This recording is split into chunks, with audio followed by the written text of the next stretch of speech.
Kalian tim teh atau tim kopi? Pertanyaan ini sering banget kita dengar.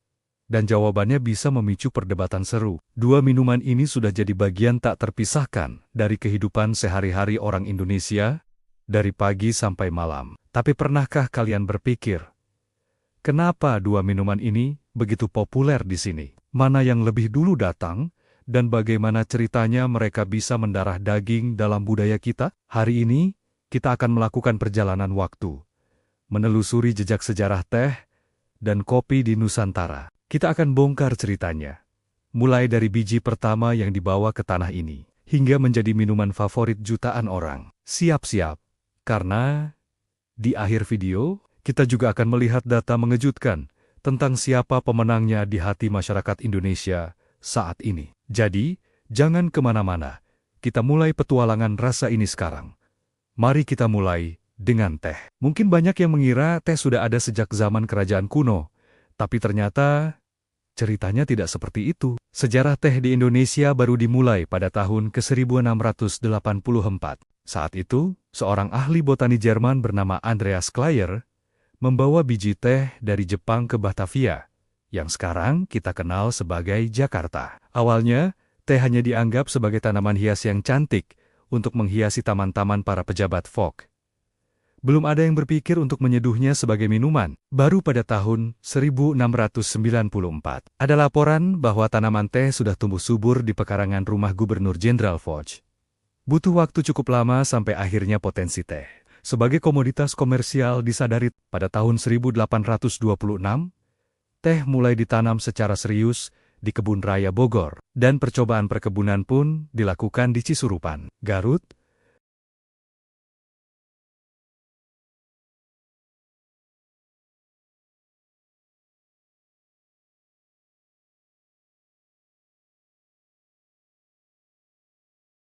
Ini adalah awal dari industri teh Indonesia. 7 tahun kemudian, pada 1835, teh olahan pertama dari Jawa berhasil diekspor ke Amsterdam dan mendapat sambutan baik.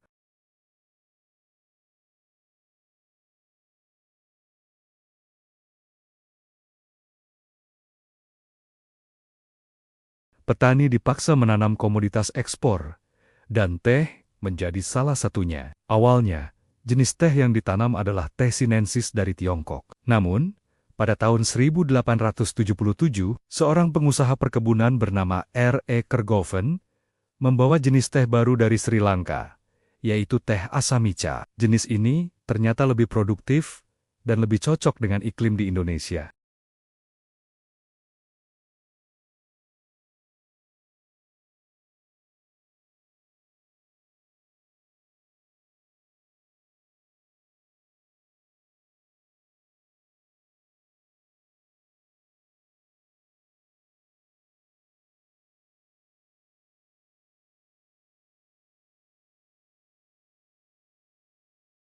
Namun, masa kejayaan industri teh sempat terhenti saat pendudukan Jepang dari tahun 1942 hingga 1945, industri ini mengalami kemunduran drastis. Banyak kebun teh yang dibongkar dan diganti dengan tanaman pangan untuk memenuhi kebutuhan perang. Luas area kebun teh menyusut hingga 22%. Setelah Indonesia merdeka, babak baru dimulai. Perkebunan-perkebunan teh peninggalan Belanda dinasionalisasi dan diambil alih oleh pemerintah. Dari sinilah, budaya minum teh di masyarakat Indonesia semakin berkembang dan membentuk ciri khasnya sendiri. Misalnya, tradisi minum teh manis.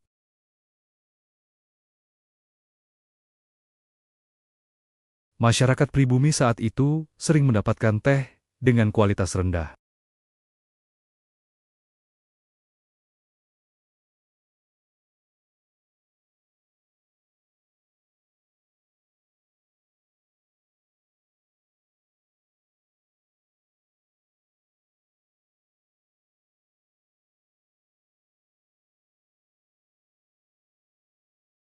Teh yang digunakan biasanya teh wangi melati, diseduh kental, dan dinikmati dengan gula batu.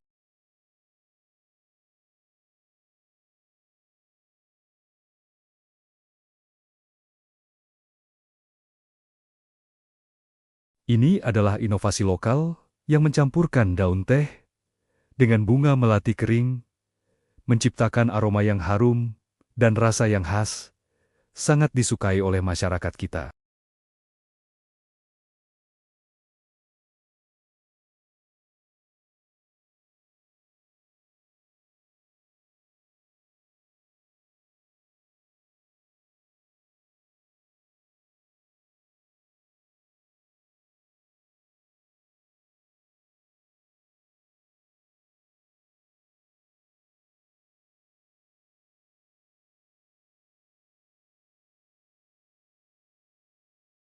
Tapi Belanda tidak menyerah. 3 tahun kemudian, pada 1699, mereka mencoba lagi dengan bibit baru. Kali ini, berhasil. Kopi tumbuh subur di wilayah Jawa Barat, khususnya di daerah Priangan.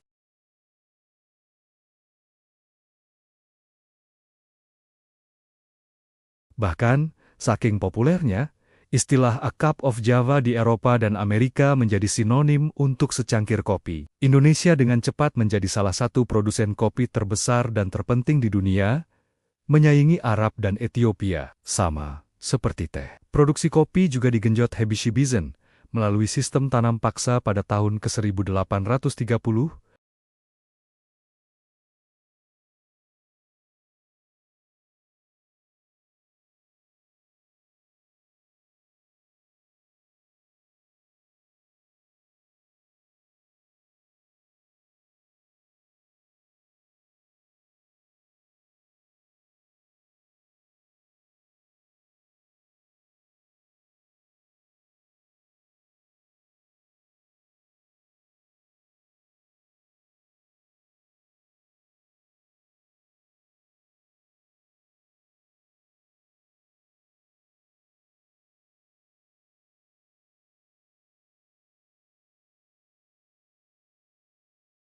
Kemudian, pada awal tahun 1900-an, mereka mendatangkan kopi Robusta dari Afrika.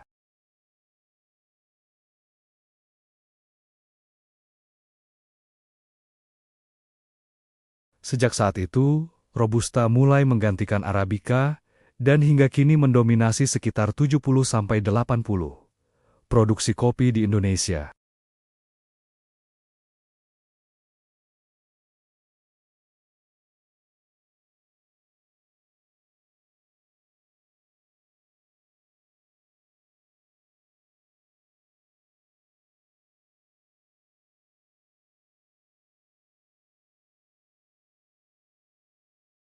Jadi, kita sudah lihat sejarah panjang keduanya. Teh datang sebagai tanaman hias, lalu menjadi komoditas paksaan yang melahirkan tradisi teh manis. Kopi datang sebagai komoditas mewah yang sempat merajai dunia, hancur karena wabah, lalu bangkit kembali dengan jenis yang berbeda.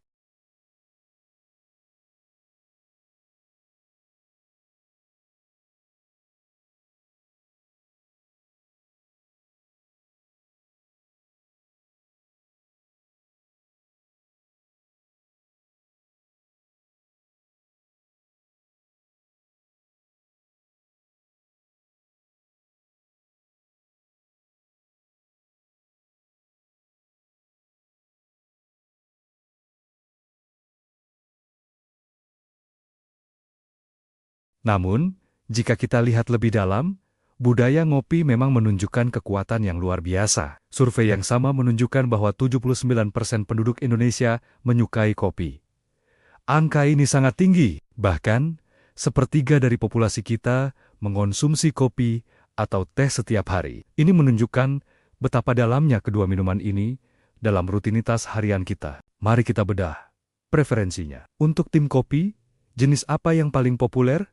Ternyata, juaranya adalah kopi susu instan. Sebanyak 53% atau lebih dari separuh peminum kopi di Indonesia memilih kopi saset praktis ini. Di posisi kedua ada kopi hitam instan dengan 43%, baru kemudian disusul oleh kopi susu kekinian yang dibeli di kafe sebesar 28%. Ini menunjukkan bahwa kemudahan dan harga yang terjangkau masih menjadi faktor utama. Bagaimana dengan tim teh? Tidak mengherankan, teh manis menduduki takhta tertinggi dengan 37% pemilih.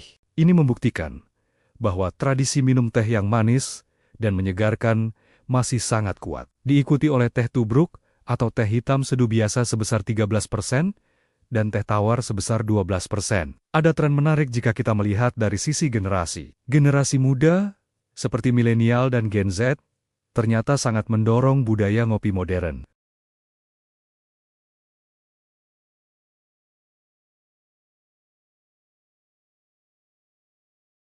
Mereka adalah generasi yang tumbuh bersama, menjamurnya kedai kopi modern, menjadikan ngopi bukan hanya soal minum, tapi juga bagian dari gaya hidup dan sosialisasi.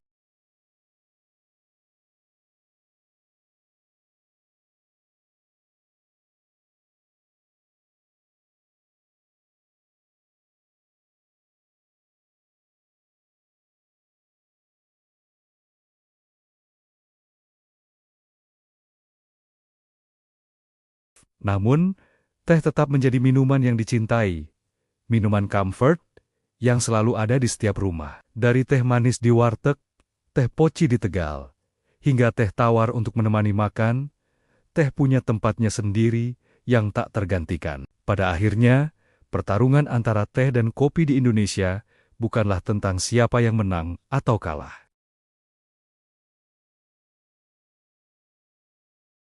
Masing-masing punya cerita, rasa, dan tempatnya sendiri di hati masyarakat. Jadi, tidak peduli kalian tim teh atau tim kopi, mari kita angkat cangkir kita, karena yang terpenting adalah menikmati setiap tegukannya. Terima kasih sudah menonton perjalanan kita menelusuri sejarah teh dan kopi hari ini.